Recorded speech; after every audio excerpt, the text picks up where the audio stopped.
Amen. Thank you, Sister Benali. Thank you, Brother Rolando. Amen. We have a saying, mga kapatid, no? To err is to human, to forgive is divine. Forgiveness. So very interesting po yung topic natin ngayon.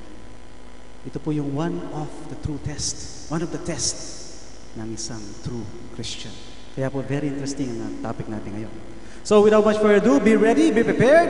Fasten your seatbelt as you'll be swept from your feet, as you'll be hearing powerful message from the Lord entitled, Choosing Forgiveness.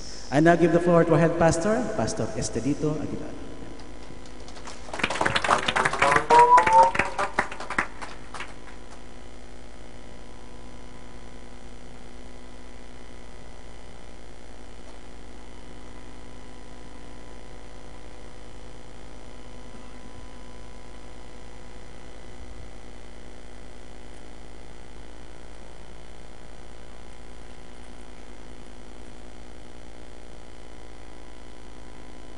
Amen. Praise the Lord. Magandang hapon po sa inyo lahat, mga magulang po kapatid. Again, it's a day of another blessings mula sa Panginoon. At nawang araw na ito ay maging pagpapala po sa ating lahat.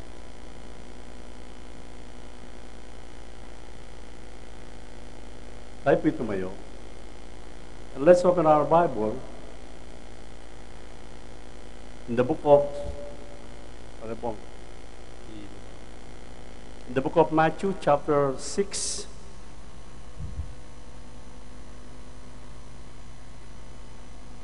In the book of Matthew, chapter 6, basahin po natin.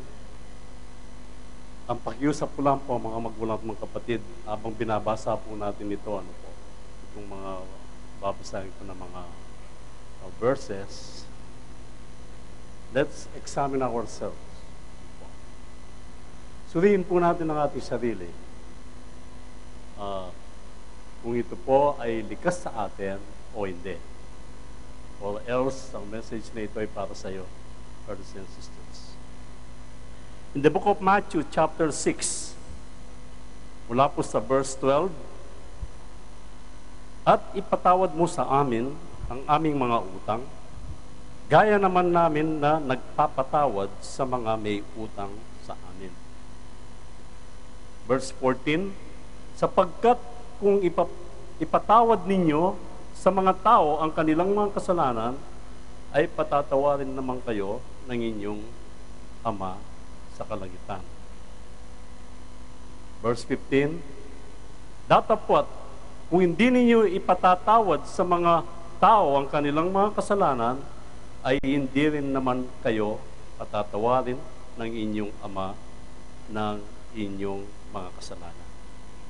Purihin po ang Panginoon sa pagkabasa ng kanyang banal na salita. Tayo po'y manalangin. Dakilang Diyos na banal, Diyos na mapapagpala at Diyos na makapangyarihan sa lahat. Kinikilala po namin sa apong ito ng iyong presensya ay nasa aming kalagitnaan, sapagkat ayon po sa nasusulat, kung nasa 2 o 3 nagkakatipon sa iyong pangalan, ikaw ay nasa kalagitnaan. And we acknowledge, Lord, tayo po ang aming dakilang guro sa apong ito.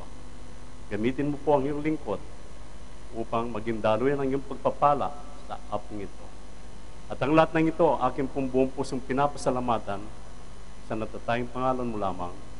In Jesus' mighty name we pray. Amen. Tayo po yung makakaupo na. Panawagan lang po sa mga magulang, sa mga bata. Po. Alam ko po yung mga bata na malilit na yan po ay pamana ng Diyos. Sana po hindi po sila magiging sanhi upang tayo po hindi makakarinig ng salita ng Panginoon. Kung minsan po kadalasan, nakikita ko po sa ibaba, nagkukwentuhan lang po sila. Kung hindi rin po nanggugulo yung bata, huwag po tayong bababa.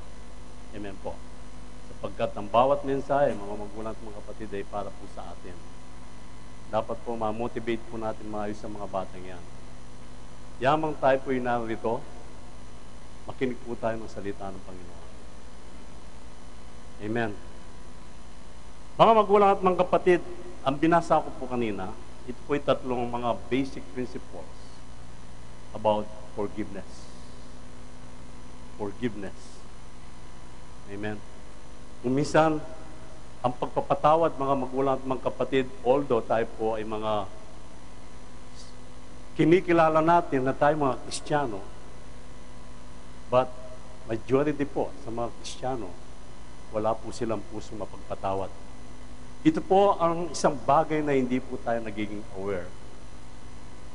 And this kind of message, mga magulang at mga kapatid, bihira lang po tinuturo sa mga churches sapagkat mismong mga pastor ay wala silang pusong mapagpatawad. So it is a complicated subject, mga magulang at mga kapatid. Ngayon, kung tayo po ay walang pusong mapagpatawad, ang sabi po ng ating teksto, mga magulang at mga kapatid, hindi rin naman kayo patatawarin ng inyong ama na inyong mga kasalanan. Amen. Sana po, ang message na ito ay maging maliwanag po sa ating lahat. Amen. Di po tayo pwedeng mamuhay na may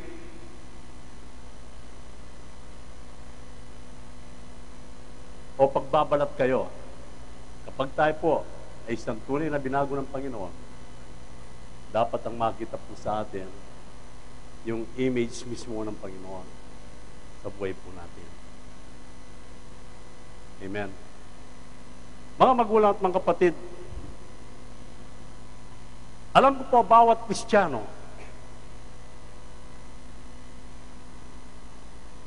dapat tayo po'y magpatawad. Una sa lahat, ito po ay command ng Panginoon. It is a command of God, not a command of the church. Ito po mismo ay nanggagaling sa Panginoon. Amen. Amen po ba? Kaya kapag tayo po ay nag-aasik ng unforgiveness sa buhay po natin, 100% aani ka ng unforgiveness. Maliwanag po ba? Subalit ang nakakalungkot, mga magulang at mga kapatid, lalong-lalo na sa mga tao na sinasabi nila na sila'y mga Kristiyano, ay hindi po natin nakikita sa buhay nila ang pagpapatawad. Lalong-lalo na po kapag tayo mismo ay nasa isang taanan. Kapag walang pagpapatawad ang isa't isa, para po tayong nabubuhay sa impyerno. Parang tayo nasa impyerno. Walang kapayapaan, walang joy na tayong nadarama sapagkat meron po tayong forgiveness. Totoo po ba yan? Totoo po yan. Kapag ang bawat miyembro ng ating sambahayan, mga kapatid, ay hindi marunong magpatawad, nandun yung puot, brothers and sisters, para kang nakatira sa impyerno. Walang kapayapaan at walang katahimikan sa buhay po natin. Kung minsan, kadalasan gusto nating magpatawad. At sinasabi natin, pinatawad na kita. But 100% yan po ay sa bibig lamang. But sa loob, walang accomplishment o walang katotohanan. Amen. Ganyan po kadalasan ng tao. Sinasabi pa niya, itong muli, lagi natin sinasabi, pinatawad na kita, ba't kailanman hindi ko makakalimutan ang ginawa mo sa akin. Akala natin, yan po ay pagpapatawad. Kaya mga magulang at mga kapatid, ang pagpapatawad, kung wala po sa puso po natin, napakahirap mabuhay sa mundong ito. Napakahirap kapag meron po tayong pusong hindi mapagpatawad. Amen. Napakahirap po, brothers and sisters. Siguro kung napapansin po ninyo, araw-araw parang mabigat ang buhay natin, ang kabuhayan natin.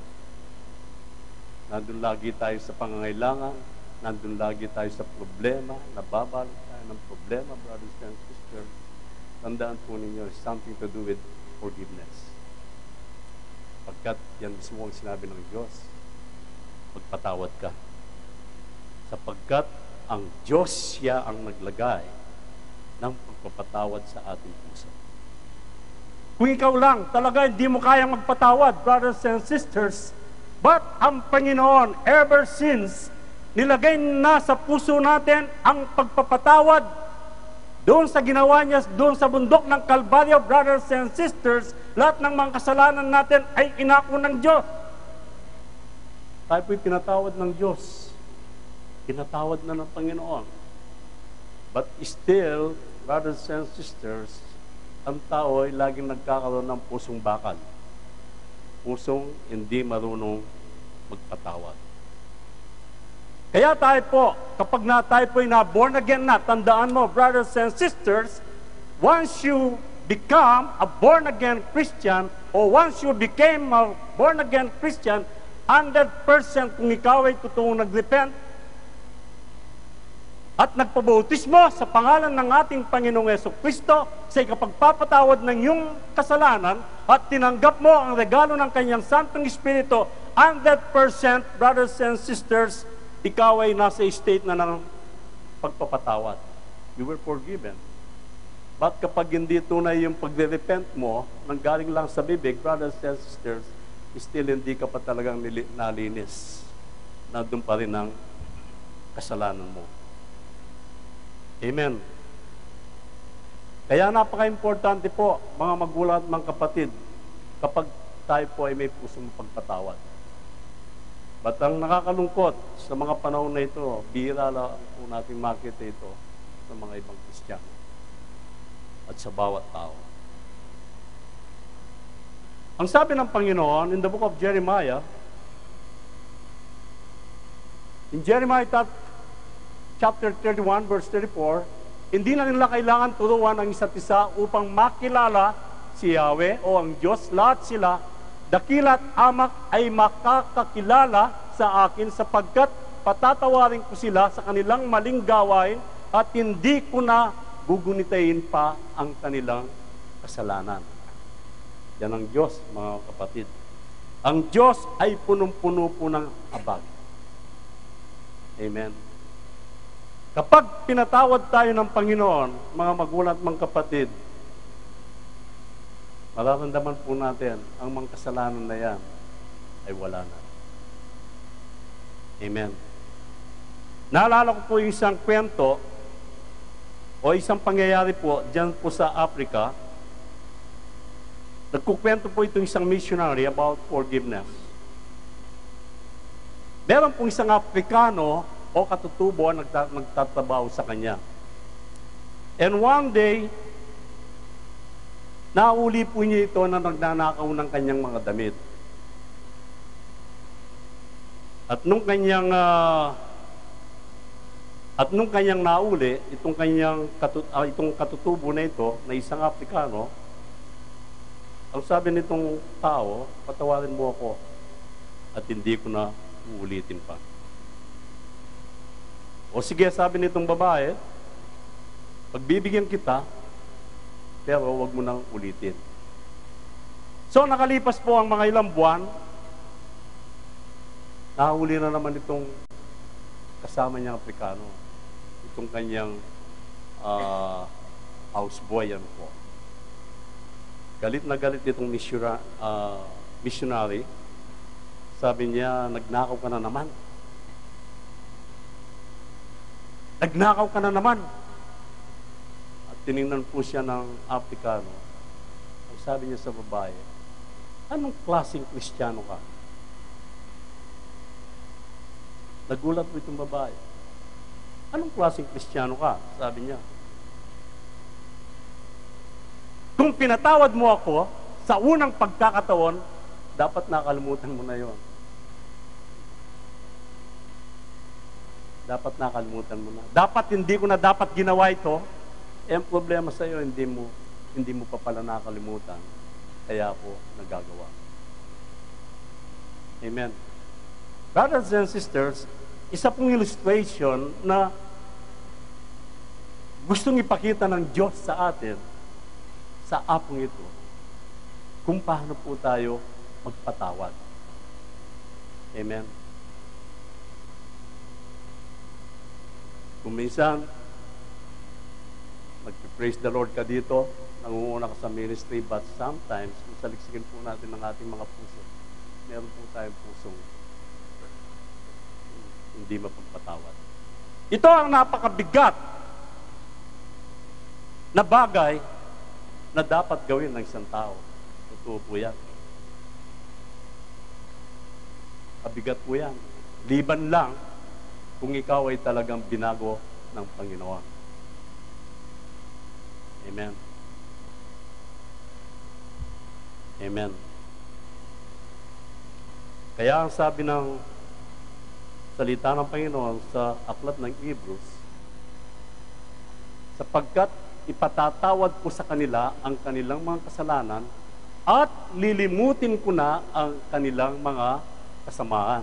For I will be merciful to their unrighteousness, and their sins and their iniquities will I remember no more. Amen. Maliwanag po. Ang sabi ng Panginoon, lilimutin ko ang kanilang mga kasamaan.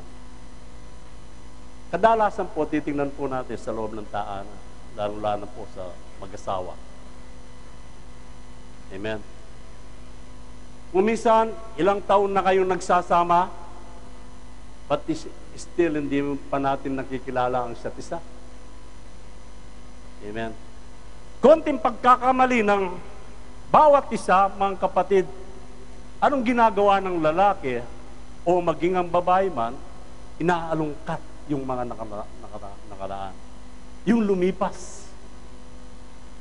And that is a sign of unforgiveness. Amen. Yan po ay sign ng hindi marunong magpatawad sa kapwa. Amen. Nawawalan tayo ng unawa sa isa't isa. Kung minsan, kung mga ilang araw lang, hindi kayo nag-uusap. Nasa kabilang kwarto yung isa, nasa kabilang kwarto yung isa. And that is the sign of unforgiveness, brothers and sisters. Kaya saliksikin po natin ng ating mga puso.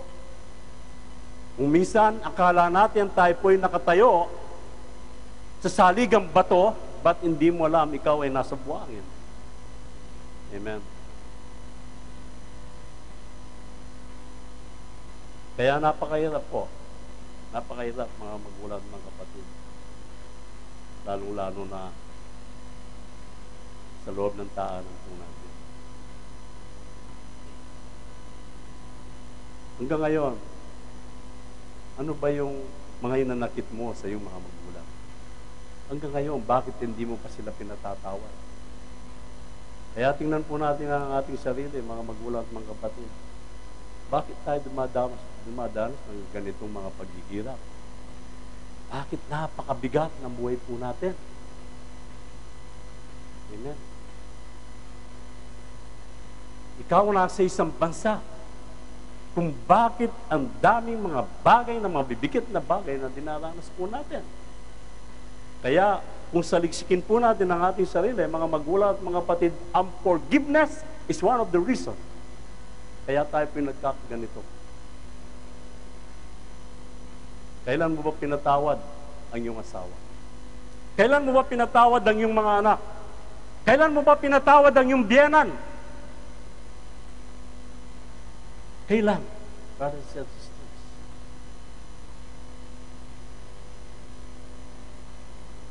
Subalit ang Panginoon, hindi lang niya pinatawad yung lahat ng mga kasalanan natin, but maging yung mga nakalipas na ginawa natin mula nung tayo po ay nagkaisip, ay pinatawad ng Panginoon.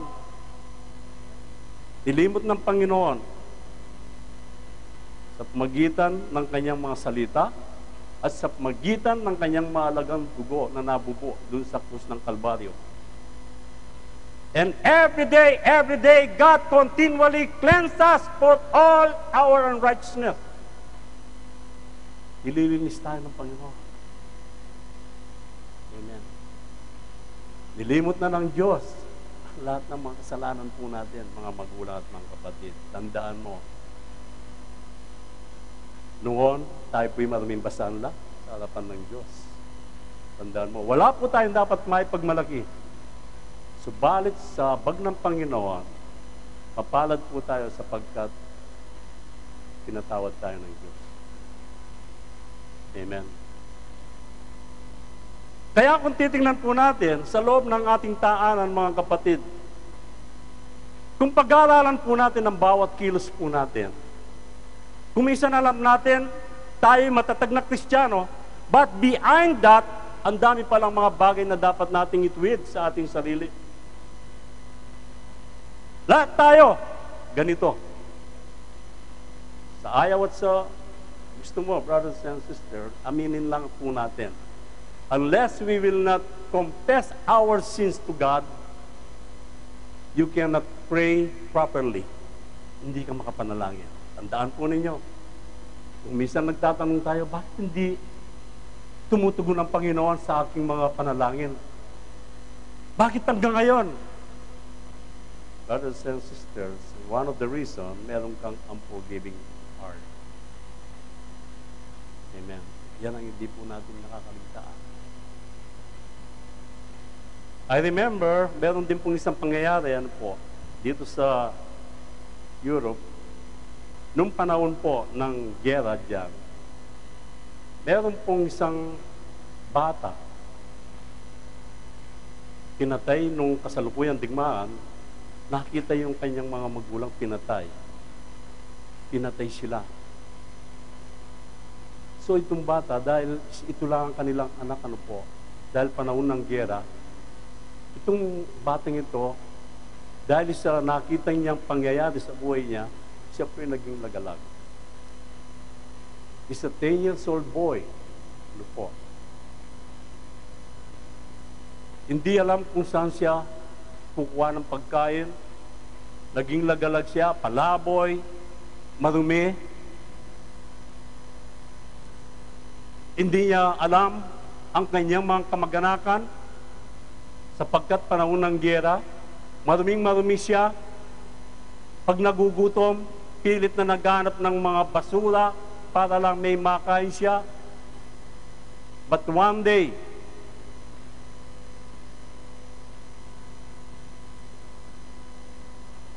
isang araw, mga magulang at mga kapatid, ang bating ito ay napunta sa natulog doon sa isang pintuan. Without knowing, yung nakatira doon ay mag-asawa, walang anak. So ito po, nung binuksan nung lalaki ang pintuan, nakita itong bating ito, maruming-marumi. Yung kanyang sapatos, halos wala ng swelas, ang daming mga sugat, yung kanyang mga paa, damit niya, mabaho, brothers and sisters. At siya po ay biniisan itong mag-asawa. But one day, meron pong isang nagpuntang missionary doon sa lugar na yon. At nakituloy sa mag-asawang ito dahil wala pong makitang bahay itong missionary na ito. Nakiusap po na makituloy doon sa mag-asawang ito. So pagpasok nitong missionary na ito, nakita niya itong bata. Siguro napansin niya, may edad na itong mag-asawa, ba't itong bata ay medyo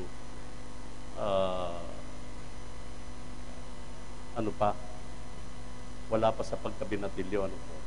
Then later on, sabi nitong babae, alam po ninyo, itong bating ito, kinuwento yung nangyari. Ngayon, nalagaan namin, binisan po namin siya. So, ang ginawa ko, yung kanyang sapatos, na wala ng maruming sapatos, wala ng swelas, sira, dinagay ko dyan sa istante. Yan, nakikita ninyo. Andyan sa istante. Kaya kapag nagmamatigas ang ulo nitong bating ito, sinasabi ko, tingnan mo, nung una, ganun ka. At kapag naalala yung kanyang sinapit noon, itong bata medyo nagiging mabait. So, anong gabi na yon? Napagbulay-bulayan po nitong misyonaryo, yung narinig niyang pangungusap dito po sa mag-asawa, dito sa babae. Habang nakahiga po itong misyonaryo, napagbulay-bulayan niya yung mga napag-usapan nila. Ang sabi niya, Panginoon, ay buti mo. Ay buti mo, Panginoon. Hindi katulad nitong tao. Sinabi mo, Panginoon, lahat ng pagkakamali ko, kinalimot mo na, but itong taong ito, hanggang ngayon, tinatago pa yung mga sandalyas nitong batang ito. Pinapaalala pa. Amen. So, nakukuha po ba ninyo ang kwento? Kaya ang Diyos ay walang katulad, brothers and sisters. Napakabuti ng Panginoon. Napakabuti niya sapagkat kung hindi niya tayo mahal, mga kapatid, hindi nag-reveal sa atin ang Panginoon. Hindi niya ipinakita ang kabutihan ng Diyos sa atin. Yan ang Diyos na sinasamba po natin, mga magulang at mga kapatid. Kaya ang sabi po ng Biblia, kung ipapayag natin ang ating mga kasalanan, maaasahan nating ipatatawad sa atin ng Diyos ang mga ito at lilinisin tayo sa lahat ng kasamaan sapagkat siya'y matuwid. At bakit hanggang ngayon, mga magulang at mga kapatid, ay pilit mong pinapaalala sa anak mo ang kanyang mga pagkakamali nung unang mga araw. Kalimutan na natin yan bilang magulang. O kung meron ka mga kapatid na nagwaldas ng pera, malaking halaga, brothers and sisters, siguro ang gawin po natin, kalimutan na natin yan. Yan ang gusto ng Panginoon. Amen. Araw-araw, nililinis tayo ng Panginoon. Kaya tama si Paul. Ang sabi niya sa mga taga-Colossian, magpaumankinan kayo at magpatawaran. Kung may inanakit kayo sa isa't isa, pakinggan po natin to. Kaya kung may inanakit ka sa kapwa mo, kung may inanakit kayo sa isa't isa, pinatawad kayo ng Panginoon, kaya't magpatawad din kayo. Magpatawad din po tayo, mga magulang at mga kapatid. Kung hindi tayo marunong magpatawad, wala tayong karapatan na umingi ng tawad sa Panginoon. Amen. Lahat ng spiritual, tandaan po natin ito. And I believe you will accept this, mga magulang at mga kapatid. Lahat ng mga spiritual at mga emotional healing na tinatawag po natin, including yung pagkaroon natin ng deliverance o yung pagpapabalay sa atin mula sa kasalanan, it depends on forgiveness. Nakadepensa po yan sa forgiveness, sa pagpapatawad. Saliksikin mo ang iyong sarili. Bakit ka laging nagkakasakit? Bakit lagi kang nagkakaroon ng mga sakit at karamdaman? 100% is something to do with forgiveness.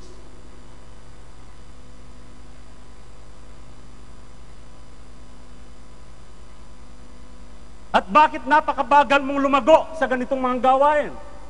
It's something to do with forgiveness. Amen.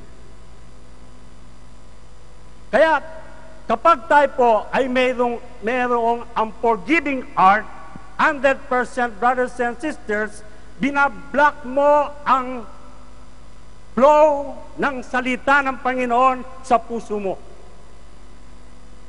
Totoo po yan. Binablock mo ang power ng Panginoon na dapat lumukob sa iyo kapag meron kang pusong hindi mapagpatawad. So it means to say, masyadong deadly. It is a very deadly and defeating kapag meron po tayong unforgiving heart. Totoo po yan, mga kapatid. Kaya mabigat po ang subject na ito. Kapag wala kang pusong mapagpatawad, hindi ka papasa sa palatuntunan ng Diyos. Amen. Hindi ka papasa, brothers and sisters. Kaya kung minsan hindi po tayo nagiging aware sa mga ganitong mga bagay, kaya kapag pinipigil mo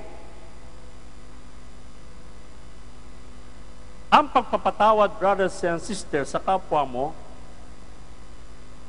nagkakaroon ng maraming bunga ito. Isipin natin, kaya kanina, saliksikin po natin ng ating sarili. Kapag pinipigil mo, tayo kung minsan, tsaka na lang kita patatawaran. Pag-pray ko muna. Hindi mo na dapat ipag-pray yan. Kung man ng Panginoon yan Ipag-pray ko muna kung patatawarin kita. Imagine, daig mo pang Panginoon. Ang Diyos hindi kanya kinwestiyon para patawarin ka, brothers and sisters. Ba't ikaw pinag-pray mo pa para patawarin mo ang isang tao? So sa ginagawa mong yan, ano ang binubunga, brothers and sisters? Nagbubunga ng puot, hatred. Kahit sinasabi ng bibig mo, pinatawad na kita, but sa puso mo, nandun pa yung mga hatred. Amen. Bitterness. Yung pahit, mga magulang at mga kapatid. Amen. Yung sama ng loob, hindi po nawawala yan. Amen. Galit. Revenge. Suspicion. Kaya kung minsan yung asawa mo, gumamit lang ng ibang pabango, nagsuspetsa ka sa kanya. And that is a sign of unforgiveness. Totoo po yan, brothers and sisters. Nagbibihis lang yung asawa mo, pinay-stretch lang yung buhok niya, nag-iisip ka na. Amen. So it is a sign between male and female. Totoo po yan, brothers and sisters. And that is the fruit of unforgiveness. Amen. Ang nakakalungkot, even murder. Mapatay ka. Di ba ninyo nakikita ang nangyayari sa atin? All bad news. Wala nang good news. Daytime, mga magulang at mga kapatid, kahit araw, umapatay ang tao. Pinapasok yung mga mall, mga bangko, ang tao ay wala nang patawad. Kahit sino. And that is the fruit of unforgiveness. Amen. Kaya kapag tayo po, hindi natin kayang magpatawad, brothers and sisters, nagkakaroon po tayo ng self-hatred. Madali kang magalit. Amen. Kung minsan iniisip natin, parang unworthy tayo. Parang wala tayong saysay sa lipunan na ito. Yan ay bunga ng hindi pagpapatawad. Anong nangyayari? Nagkakaroon tayo ng self-destruction. Amen. Kaya kapatid, sa oras na ito, ganyan ang nararamdaman mo, brothers and sisters. Ikaw lang nakakalam sa buhay mo. Search our heart. Search our hearts. You cannot praise God. You cannot worship God.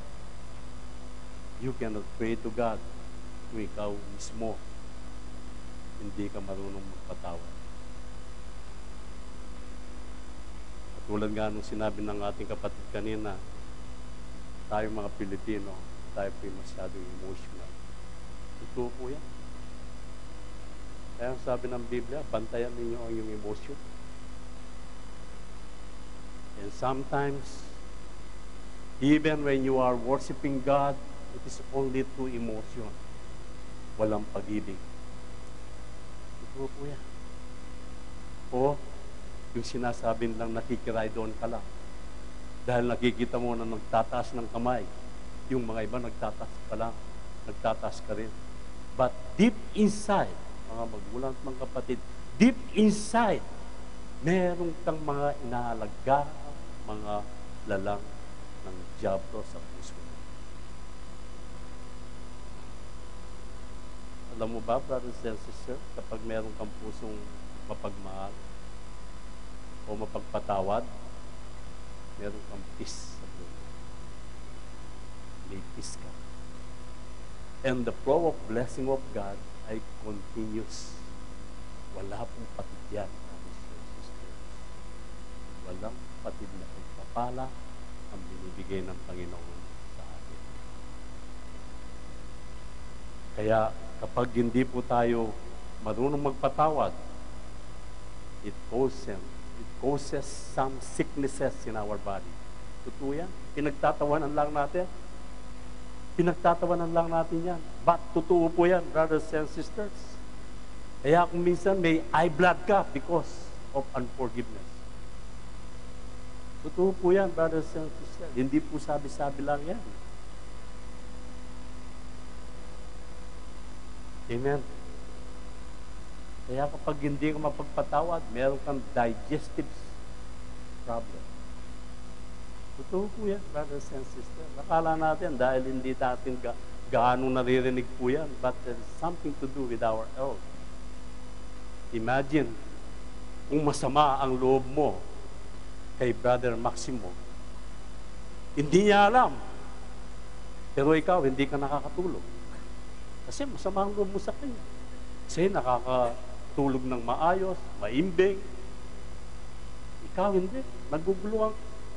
So, it affects your health. Totoo po yan, brothers and sisters. Amen. Kaya napaka-importante po na tayo po'y matutong magpatawad. Ano yung mga consequences ng unforgiveness? Marami pong consequences yan, brothers and sisters. Amen. Ano yung mga consequences? First, it opens the door to Satan at ang kanyang mga principalities. Kaya kapag hindi ka marunong magpatawad, brothers and sisters, expose ka sa mga gawa ng diablo. Expose ka. Biblical po yan. Anong sabi po ni Paul? In the book of 2 Corinthians chapter 2, from verses 10 and 11. Tingnan po niyo, sino mang tinatawad ninyo, ay tinatawad ko na rin.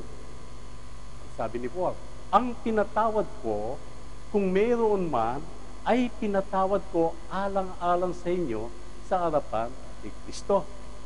Upang hindi tayo mapaglanglangan ni Satanas, hindi lingid sa atin ang ibig niyang mangyari. Amen. Nakukuha po ba ninyo? Nalilinlang ka ni Satan kapag hindi ka marunong magpatawad. Nalilinlang tayo, hindi natin alam. We are being deceived by Satan kapag hindi po tayo marunong magpatawad.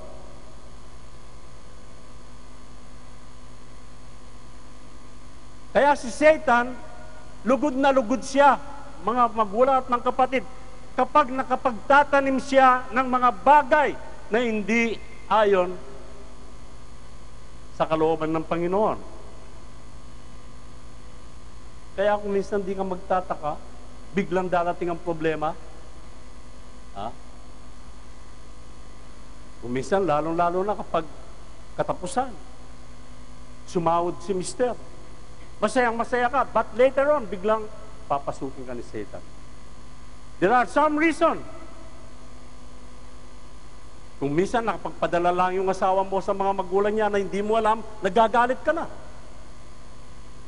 Why? Because of unforgiveness. Kung minsan kapag sinabi lang ng babae, marami tayong babayaran, kulang pa ito. Magre-react na yung lalaki. Yan ang ginagawa po ng kalaban, brothers and sisters. Why? Sapagkat hindi tayo aware sa kapaligiran po natin. Amen. Kaya maraming problema ang nag-i-exist. Problema sa mga anak, problema sa asawa, problema sa mga magulang, at kung minsan maging yung problema sa church ay nai-involve. Yung problema ay nadadala sa church. Amen. Alam po ninyo, mga magulang at mga kapatid,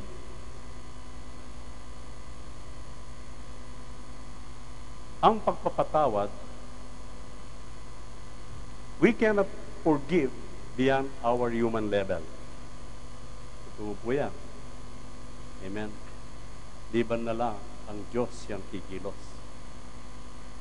Amen. The reason is, one of the reasons sometimes we are not aware sa mga bagay na ito,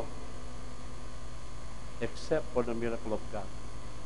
Kaya nung nakilala mo ang Diyos, brothers and sisters, nung nakilala mo ang Diyos, tandaan po ninyo, at ikaw ay na-born again, at ikaw ay nag-repent, at ikaw ay nagpabaptize, nagpabautismo sa pangalan ng Panginoon, at nagkaroon ng kapatawaran ng iyong kasalanan, that is a great miracle in the life of a human being. Hindi natin alam yan. Basta tayo, attend tayo ng attend, dahil alam natin, born again ang mga yan, attend tayo ng attend. We are not aware of these things. Hindi tayo aware sa mga ganitong mga bagay. Maging yung mga doktrina ng pinupuntahan natin, hindi tayo aware. Ang alam lang natin, hindi mga Katoliko ito. Ito ay puro mga born again. So, hindi tayo aware sa lahat ng mga bagay na nangyayari. Kaya tayo po ay madaling pasukan ng kalaban. But if you are aware, nung nag-repent ka, lahat ng mga kasalanan mo, sinuko mo sa Panginoon, ang sabi ng Biblia, sin no more, at hindi ka na nagkasala, at lumakad ka na ayon sa kalooban ng Panginoon, then later on, brothers and sisters, makikita mo, ikaw ay bagong nilalang na. Lahat ng mga old nature ay mawawala na po. Kaya tama ang Biblia. Tingnan po natin sa unang Korinto. Ang sabi dito, sa Kanya mula ang ating pakikipag-isa kay Kristo, Jesus, na ginawang karunungan natin. Sa magitan niya, tayo pinawalang sala ng Diyos at pinapaging banal at iniligtas. Amen. Next verse. Kaya't ang sino mang nakipag-isa kay Kristo, tandaan po natin ito. Ito po ay paulit-ulit po natin pinag-aaralan. Kapag ikaw ay nakiisa na sa ating Panginoong Jesucristo, ay, isa ng bagong nilalang. Amen. Wala na ang dating pagkatao, siya'y bago na. Bago na. Wala na yung dating ugali natin. Kung dati, ma-pride tayo, masunggit tayo, brothers and sisters, but, kung ikaw ay nag-repent, nagsisi, sa pangalan ng Panginoon, it changed everything. Therefore, if any man be in Christ, he is a new creature. All things are passed away. Behold, all things are become new. Lahat ay bago na. And that is one of the greatest miracles in life. Sa buhay ng isang tao, ang nakakalungkot, hindi natin naintindihan yan. At bakit hanggang ngayon? At bakit hanggang ngayon walang pagbabago sa atin? You cannot concentrate spiritually. Kung minsan, on and off tayo sa gawain ng Panginoon. You cannot continually serve God because of unforgiveness. Amen. Pumipili ka ng araw mo para mag-attend ka. Hindi mo sinusunod ang kalooban ng Panginoon. Huwag mo sasabihin every Monday, hindi ka pwede. But it's the will of God na magpag-prayer meeting ka. Huwag mong piliin. Total, meron naman live stream. Hindi po ganon, brothers and sisters. The church needs you. Kailangan ka ng Panginoon. Kailangan ka ng iglesia ng Panginoon. Yan ang dapat po nating alalahanin, brothers and sisters.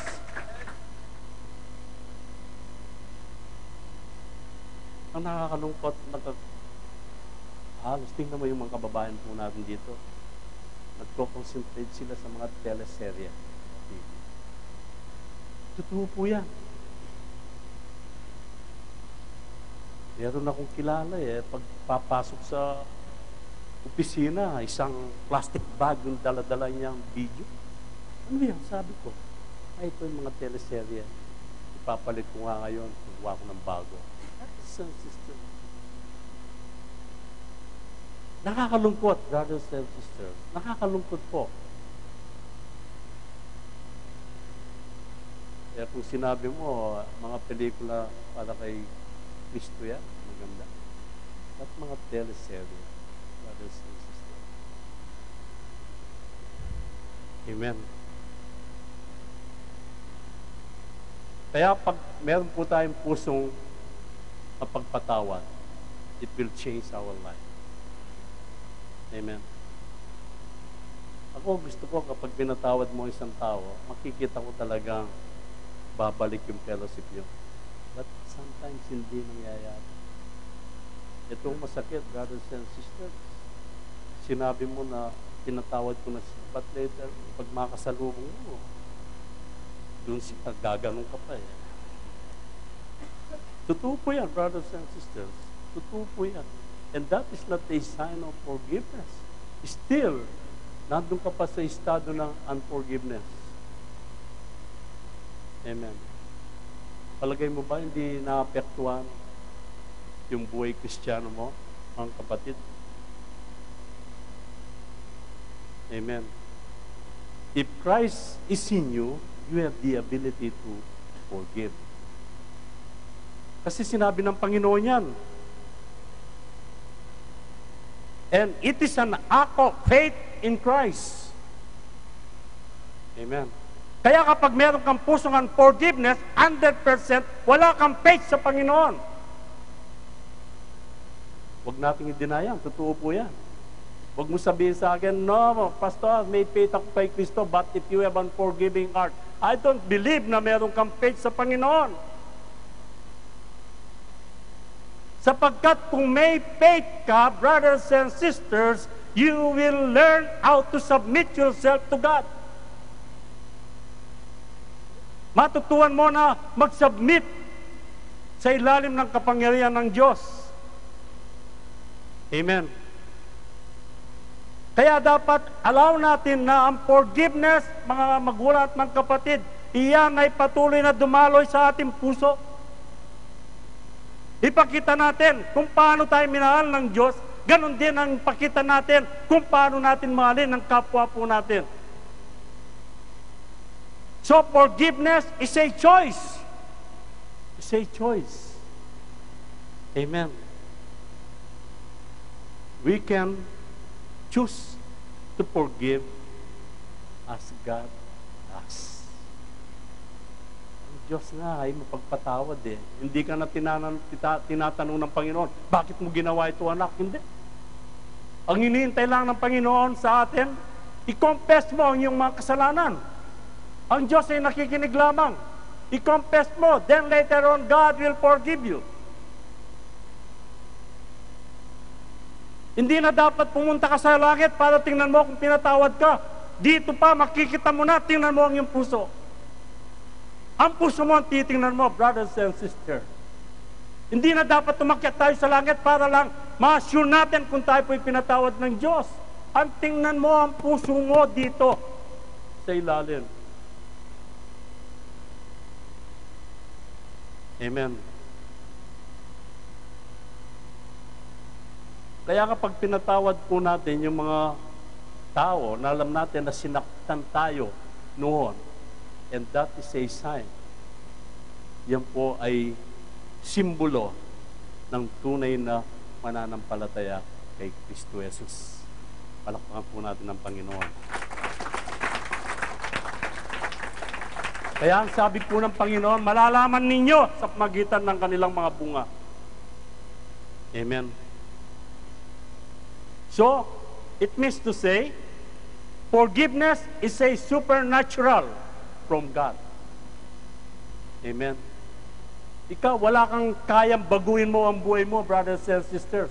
Wala kang kayang baguhin ang ugali mo.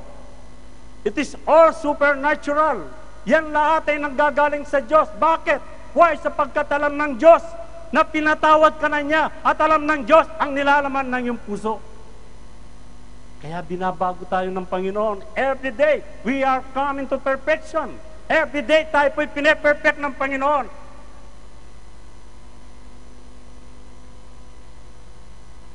So, kung ayaw mong turuan ka ng Diyos, walang say-say sa'yo. Ang patuloy na pakikinig at pakikinig sa salita ng Panginoon. Kaya tama si Paul. Faith comes by hearing and hearing and hearing and hearing the Word of God. Kaya lang tayo nagkakaroon ng faith sapagkat every day, wala tayong narinig kundi ang kabutihan ng Diyos. But kung nakakarinig ka lang every Friday, brothers and sisters, paano mabibuild up ang faith sa'yo? Kaya kadalasan, pati yung pagpapatawad, nakakalimutan na po natin. It is a choice of faith. It is a fruit of the Spirit of God. Lahat tayo ay tumanggap ng kaligtasan sa magitan ng ating pananampalataya. Tayo pinatawad ng Panginoon sa magitan ng ating pananampalataya sa Kanya. Tayo pinagaling ng Panginoon dahil tayo ay may pananampalataya sa Diyos. At tayo nabautismuhan sa pangalan ng Panginoon through faith. Kaya natin namimit yung pangangailangan natin araw-araw is through faith in Christ, brothers and sisters. And we have the ability to forgive by means of faith in Christ. Amen. Kaya kung wala kang pananampalataya sa Diyos, napakahirap, Brother Dennis, na magbago. Kung wala kang pananampalataya sa Diyos, napakahirap baguhin ang katawan na ito, brothers and sisters. Kaya kapag tayo po, mga magulang at mga kapatid, marunong tayo magpatawad, huwag na po natin sabihin na patatawarin kita, bigyan mo muna ako ng isang buwan. And that is not forgiveness. Patatawarin kita, tingnan ko muna kung magbabago ka. Kapag nakita ko na magbabago ka, doon na kita patatawarin. Ganun po halos naririnig natin sa mag-asawa. Kailanman hindi ko makakalimutan yung ginawa mo sa akin. So wala pa din forgiveness, brothers and sisters. Ang forgiveness hindi kagabi, hindi bukas, ngayon. This time, patawad ka. Sa oras na ito, brothers and sisters. Kaya maging sa problema, kapag pinagpabukas mo yan, 100% brothers and sisters, bukas darami yan. Dodoble yan. Kaya sabi ng Biblia, kapag may problema, pag-usapan ngayon. Hindi bukas. Kaya kapag naramdaman mo na nasaktan ka, sinaktan ka niya, sabihin mo sa Panginoon, Lord, pinapatawag mo siya, pagkat di niya nalalaman ang kanyang ginagawa, pinapatawad ko na siya, Panginoon. Kaya ang forgiveness, ito po ay nagbibigay ng bagong buhay sa atin. It brings a new life. Kaya kapag ang forgiveness ay kinokontrol mo, brothers and sisters, 100%, parang nagdadala ka ng isang bangkay sa likuran mo. Parang may nakasakbit na bangkay sa likuran mo kapag hindi ka marunong magpatawad. And that is true, brothers and sisters. Amen. Kaya, kapag meron kang ang forgiving art, lahat ng mga energy mo, nawawala yan. Nawawala lahat ng mga energy mo, pati yung emotion mo, napaparalyze. Amen. Napuprosen yung feeling mo.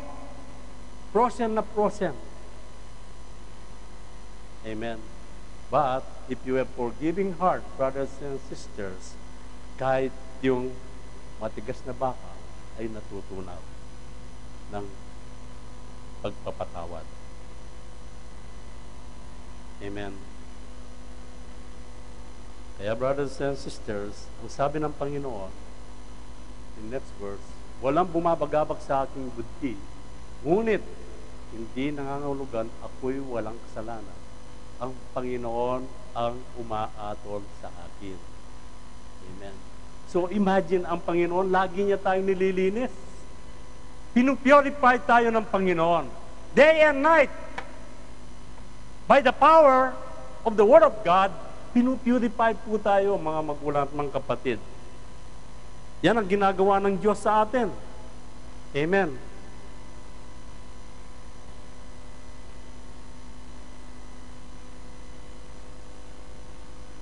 And lastly, mga magulang at mga kapatid, sa apong ito, salikskin po natin ang ating mga puso. I-release mo yung mga bad things, mga bad habits, brothers and sisters. so that hindi mabablock yung power ng Panginoon sa puso po natin.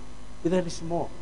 Yung lahat ng mga nakatago sa puso po natin sa oras na ito, why not release these bad memories? Huwag mo nang alungkitin pa yung mga nakalipas, brothers and sisters. Huwag mo nang ibalik yung kahapon. Sabi nga ng Kapampangan, may isang announcer way back in 1960.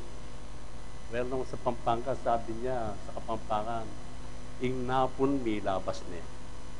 At pwedeng malyaring ibalik kapilanman. Ang kahapon daw ay nakalipas na at hindi na kailanman pwedeng balik pa. Amen. Tayong mga Kristiyano kung minsan mahilig natin binabalik. Alisin po natin yung mga ganitong mga bagay. Ano po. Imagine, brothers and sisters, kapag meron kang unforgiving heart, you cannot pray. Kahit attend ka na ng mga don't watch, prayer warrior, brothers and sisters, God will not listen to you. Hindi makikinig ang Diyos. Maniwala kayo sa akin, brothers and sisters. Biblical po yan. Kaya ang sabi ng Biblia, ang kasalanan mo, iyan ang sanhi, kaya hindi ko pinapakinggan yung mga panalangin mo. Simple lang, brothers and sisters.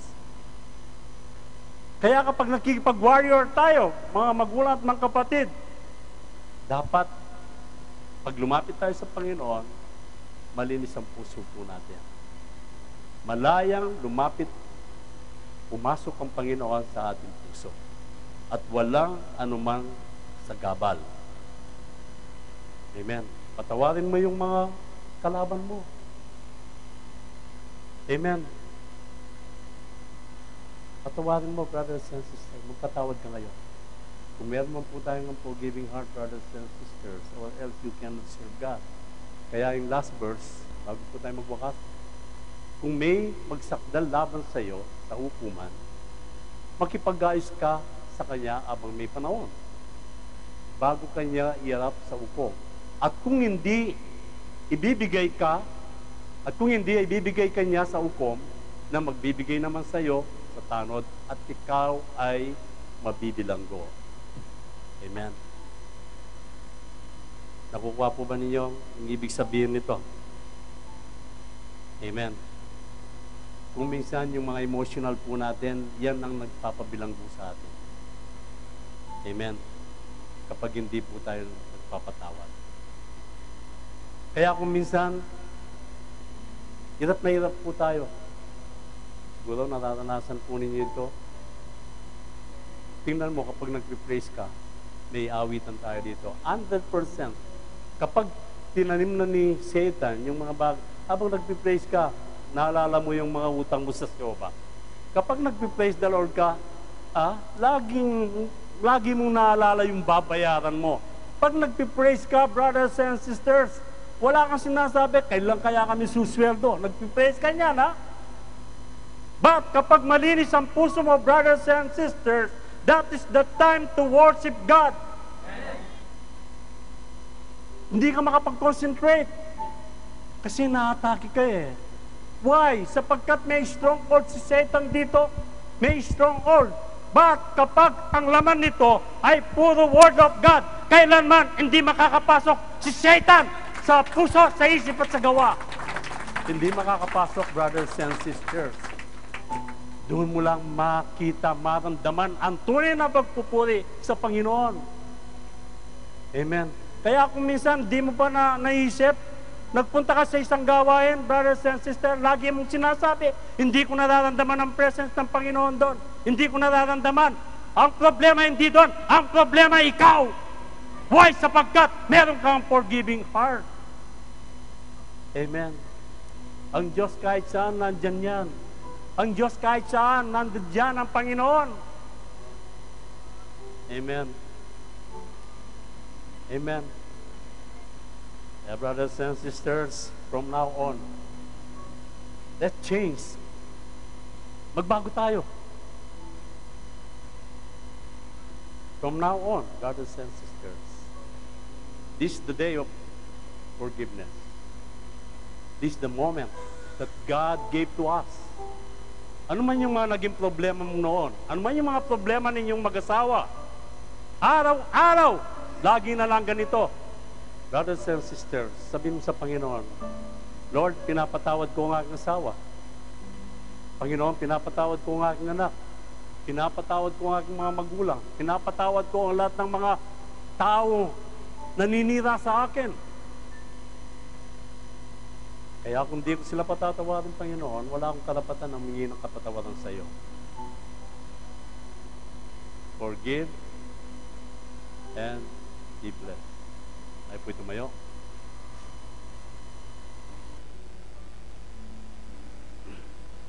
Are you blessed, church? Mga kapatid, ito po ay tayo po isang pamilya dito. Amen. Kayo po ay pamilya namin. Sa oras na ito, meron lang po akong tatanong sa inyo. Sino pa po dito ang mabigat ang kanyang kalooban para magpatawad? Sino po dito? Sabihin po ninyo. Sino po dito na hanggang sa oras na ito ay meron pa kayong isang tao na hindi kayang patawarin sa buhay niyo? Sino dito yung may kagalit? Sino? Sabihin po natin, brothers and sisters, alam ng Diyos ang puso mo. Alam ng Panginoon ang puso mo sa oras na ito. You cannot hide anything from God. Lahat po tayo ay exposed sa presence ng Panginoon. Huwag kang mahiya, brothers and sisters. Tayo po dito, brothers, tandaan po ninyo, tayo, ginagamot natin ang spiritual natin. Huwag kang mahiya. Sabihin mo, isa lang po ba? Sino pa? Amen. Sino pa po? Huwag kang mahiya, brothers and sisters. If you want to serve God properly, if you want to serve God honestly, sabihin mo ang problema mo sa Panginoon. Sino pa? Dalawa lang? Brothers and sisters, totoo ang sinasabi ko sa inyo. Huwag tayong umiti. Huwag po tayong umiti. Maging serious po tayo. Sapagkat the Word of God is powerful. Powerful ang salita ng Panginoon, brothers and sisters. Gaano mang katigas ang puso mo sa oras na ito? If you surrender to God, mga magulang at mga kapatid, your life will be changed. Your life will be changed. Sino pa po? Sino pa? Alam ko, marami pa po dito. Itaas mo ng kamay mo, brothers and sisters, upang ang blessing ng Panginoon ay makanton mo sa apong ito. It is an amazing blessing. Kung wala kang kakayanan para magpatawad, you can raise your hand. Sabihin mo, huwag kang mahiya. Ako, sabihin ko sa inyo, kung minsan nararamdaman ko ang unforgiveness, I will tell you openly, it is not because I am a pastor, brothers and sisters, ako'y Superman, no. And sometimes these things nararamdaman po natin. But by the grace of God, kapag meron tayong ayaw patawarin, mga magulang at mga kapatid, from that moment, God will speak to you. Anak, patawarin mo siya. Patawarin mo siya. Lahat tayo ay makasalanan. Lahat tayo ay makasalanan, brothers and sisters. Yan ang tandaan mo. Ikaw ay maruming basahan lang sa harapan ng Panginoon. But by the grace of God, mga magulang at mga kapatid, binago niya ang ating buhay. Dakilang Diyos na makapangyarihan sa lahat, kami po ay nagpapasalamat amang Diyos sa mga kapatiran na nagtaas ng kanilang mga kamay, Panginoon. Ito po, Panginoon, nagpapahayag lang. They accept that they are a sinner at meron silang unforgiving heart. Kaya sa oras na ito, dakilang Diyos na makapangyarihan, kayo po ang kumilos sa kanilang buhay, Panginoon. At alam ko, amang Diyos, kung ano pong nilalaman ng kanilang mga puso. ay kanilang pinapayag sa iyong banal na trono, sa trono ng iyong biyaya. Amang Diyos, tulungan mo po sila. Maging yung ayaw magtaas ng kanilang mga kamay, Panginoon. Lord, have mercy on them. Kabagan mo po sila, Panginoon, upang sa magitan ng kapangyarihan ng iyong banal na salita, sila po ay magkakaroon ng kapangyarihan at matamo nila, amang Diyos, ang miracle sa kanilang buhay. Kaya sa hapong ito, nagpapasalamat po kami, Panginoon, sapagkat muli binigyan mo po kami ng isang mensahe na kung minsan, amang Diyos, ay hindi po kami nagiging aware. Kadalasan, Panginoon, sinasabi po namin na pinatawad po namin siya, subalit sa puso po namin, amang Diyos, nandun pa rin po ang marka ng hindi pagpapatawad. Kaya sa hapong ito, amang Diyos, nagpapasalamat po kami sa presensya ng iyong Santong Espiritu sa aming kalagitnaan, sapagkat ikaw ang aming Diyos na hindi nagbabago. Ikaw ang Diyos na nananatiling tapat sa amin. Ikaw ang Diyos noon, ngayon at magpakailanman. Ikaw ang Diyos na punong-puno ng biyaya. Ikaw ang nag-iisang Diyos na nasa langit at kami po'y nasa ibaba. Kaya sa hapong ito, Panginoon, pagpalain mo po ang bawat miyembro ng igleseng ito. Maging ang aming mga bisita, Panginoon, Lord, sa punang pagkakataon, we ask you to continue to bless them and change their heart, Lord. Kayo pong gumawa ng miracle sa kanilang buhay, Panginoon. Kaya nagpapasalamat po kami sa hapong ito, Panginoon, sa kaligtasan na taglay po namin.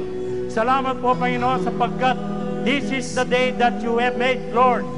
Ito ang araw na itinakda mo sa aming lahat, Panginoon, upang magsama-sama at magpuri at wala kaming itataas dito, di man lang ang iyong banal na pangalan.